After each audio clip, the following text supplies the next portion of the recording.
कभी आपने सोचा है कि एक देश का सपना कैसा दिखता है? भारत के लिए वो सपना था आसमान में आत्मनिर्भरता। साल था 1983। भारतीय वायुसेना को एक ऐसे फाइटर जेट की जरूरत थी जो पुरानी हो चुकी MiG-21 की जगह ले सके। लेकिन ये सिर्फ एक विमान की तलाश नहीं थी, ये सवाल था क्या भारत खुद अपना फाइटर जेट बना सकता है? उस दौर में दुनिया के बहुत कम देशों के पास ये क्षमता थी। तकनीक, इंजन, रडार, एवियोनिक्स, सब कुछ विदेशों पर निर्भर। लेकिन भारत ने तय किया अब उड़ान अपने दम पर होगी। यहीं से जन्म हुआ LCA light combat aircraft programme की।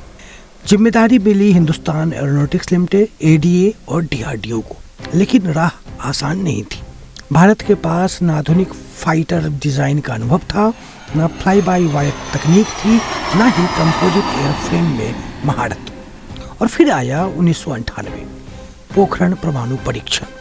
दुनिया ने भारत पर तकनीकी प्रतिबंध लगा दिए, इंजन रोके गए, सॉफ्टवेयर सपोर्ट बंद कर दिया गया और तकनीकी दरवाजे पूरी तरह से बंद हो गए।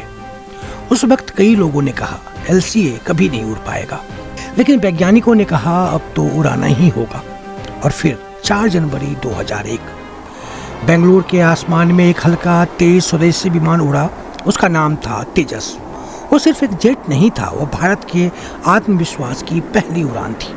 कार्बन फाइबर से बना हल्का शरीर, digital fly by wire control और बेहद फुर्तीला डिजाइन। तेजस ने साबित कर दिया भारत कर सकता है। तेजस की यात्रा में तालियां भी थी और आलोचनाएं भी। कभी कहा गया इसका इंजन कमजोर है, कभी कहा गया हथियार कम है। लेकिन हर आलोचना के साथ तेजस और बेहतर होता गया। आया तेजस मार्क 1 और फिर मार्क 1A, बेहतर रडार, इलेक्ट्रॉनिक वॉरफेयर और तेज मेंटेनेंस। और अब तेजस मार्क 2 और M का भारत के भविष्य के पंख बन चुके हैं। आज तेजस भारतीय वायुसेना के स्क्वाड्रनों में तैनात है। विदेशी पायलट इसकी फुर्ती की तारीफ करते हैं। दुनिया इसे खरीदने में रुचि दिखा रही है। लेकिन तेजस की सबसे बड़ी उपलब्धि ये नहीं, उसकी सबसे बड़ी जीत है भारत का भरोसा अपने आप पर। तेजस कहता है अगर इरादा मजबूत हो तो आसमान भी स्वदेशी हो सकता है।